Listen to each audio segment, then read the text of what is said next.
totally impressed with the turnout you guys had today, and I've heard really great reports back about your journey through the city and your message that you've been delivering. And I want to thank you for really standing strong, advocating for education, and advocating for us to figure out as a state how we are adequately funding education. It's the right message. I will say that this is something we're feeling this year more acutely than ever because of the successive years of budget cuts, that we as a state have to figure out how we are funding education at a level that really safeguards our future and the future of our state and of our students and of our city. So that's the same thing we heard last time. You said the same exact thing as the mayor said. And it is. It's this. Well, and it's a statewide. And here's what I'll tell you guys: 45% in the 03-05 biennium. 45% of our state budget was spent on education. This biennium, 39% of our state budget went to education. Can I see it? If what we were doing as a state was at the 45% level, even at these revenue levels, Portland Public Schools would have $35 million more this year, which is 350 teachers. That's only saying, even at reduced budget levels, but education gets the same share of the pie, we would have $35 million more, so 350 teachers more. And part of what this is, as you guys are taking your message and saying that the statewide issue, ask how many administrators state funding covers public safety, human services, and education. Education is the piece gets the biggest squeezed. So I would just say that would be my cheerlead to you, is thank you for raising your voice, thank you for showing up, thank you for being activists. How many administrators have been cut?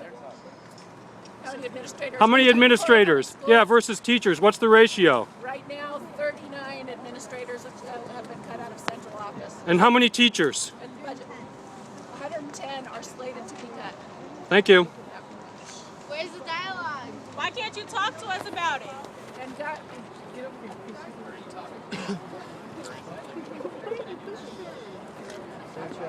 Where's the dialogue? Why can't you talk to us about it?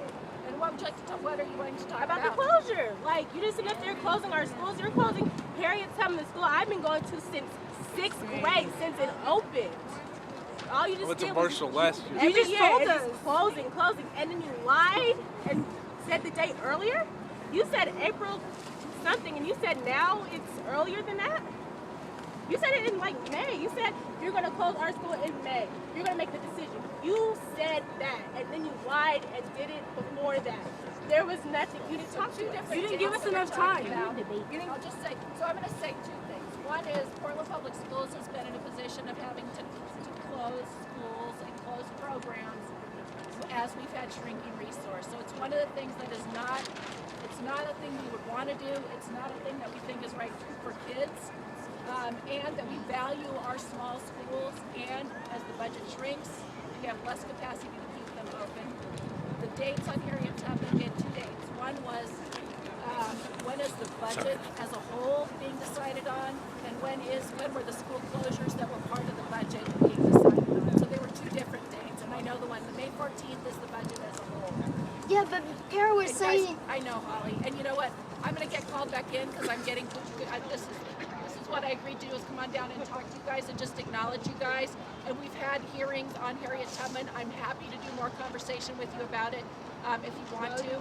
Yes, we do want a dialogue, because the hearing is only one way, and we have brought in resources. We want to work with the district to explore solutions to make it work, but we don't see we were given that chance. And as we have shown you that the industry leaders has agreed they want to invest on this kind of program, and school is for our young girls to have focus on science, math, and leadership. We just wanted the district to work with the parents and the communities. Let's work together. Not one way that at the hearings we don't really even know the concerns are from the board or from you until the last time. The board member seems that we are going to disappear after they say, okay, we'll keep you open. That's not what is going to happen. So we really want to ask you to sit down with us and let's explore solutions. Please. I'm going to say thank you for that comment right now, Holly. And I'm going to, is there any other student who wants any question or or a statement that message. Why do certain students get to go to certain schools from different districts? Hey, all right then. Excuse me, I want to talk to you.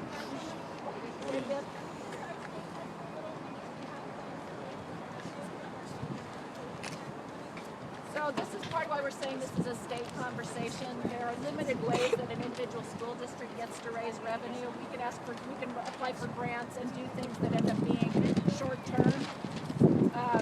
But as a state, we need to figure out like how we pay for teachers is with state funding, and that's the mechanism the state has. Is it purely off state funding?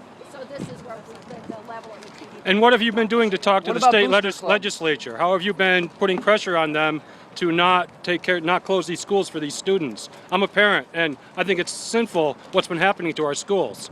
So I will say the state legislature has been working on this for a while. No, I asked, what are you doing to place pressure on them? And we are working with state legislators. How? What are you doing? We're working with state legislators in terms of making visibility, talking to state legislatures about the importance of, I'll say the kind of grassroots students and parents showing up and saying that we need to change the game matters. Hearing the voice of the public from legislators matters. Thank you for evading my question. Thank you. Why do certain students... Hey, excuse me, I want to talk to you. Excuse me.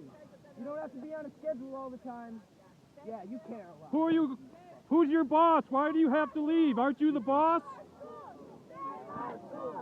Save our schools. Save our schools! Save our schools! Save our schools! Save our schools! Save our schools! No more debt! I tried.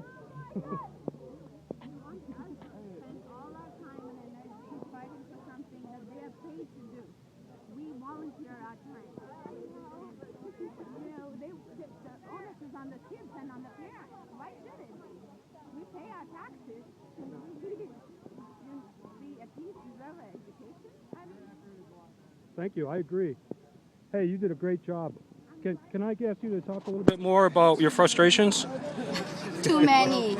I mean, first, I'm a new parent to Harriet Tubman. And before April 2nd, I never know there's an issue with the school. And on April 2nd, parents got this auto dialer, not even a face-to-face meeting, to tell us that the superintendent is going to propose to close this school. And then, so after April 2nd, we were told that to go to hearings, to go to their listening sessions. We did, but it's a one-way, and we don't even know what they're thinking about. And at the same time, we try to gather parents and then, like our senators, and to try to find resources to explore solutions. It's like a miracle. We were able to raise $110,000 in a week, try to help with the invest on this school because it's so unique. It's an all-girls school, and it focuses on science, math, and leadership. And third, it's a very diverse environment. This is Harriet Tubman. This is Harriet Tubman, and we have 33% African American kids and 15% Hispanic, and you can see, it's an environment. We have testimonies from parents, students to tell you that how this school works, and I think it should be a role model that for our education to be. You have a kid went from frustrated every day to look forward to her math class the following day. Isn't that the education we want? But there are solutions there, but we weren't given even a chance to explore it. April 2nd, we heard the announcement, and before we even figure out what's going on, April 10th, instead of the superintendent came to talk to us about what's going on, they send their transfer and enrollment staff to assign the students to, tell you when they don't even know what the options are. So do you feel like you're being punished for your success, or the school is being punished for its success? It's only a very small part of it. I think what is that there's lack of a due process is that, okay, we understand all these cuts, all these difficulties, and she said she doesn't want to do it, but I don't see it. I don't see we work together to explore solutions. And we keep offering, but we don't hear the other side. How can it work? And that's what we're asking, is sit down, explore the solutions with us, together. So as a parent and a taxpayer, it feels like you don't have a voice? Is that what I'm hearing you say? Yeah, exactly. As a taxpayer, as a parent, I mean, And nobody should be treated like this. You know, your school is closed in 10 days without a dialogue. As a taxpayer or as a parent, nobody should be treated like that. And we're small, yes, that's why we feel that even though we went to all these meetings, our voice still doesn't get heard. Thank you.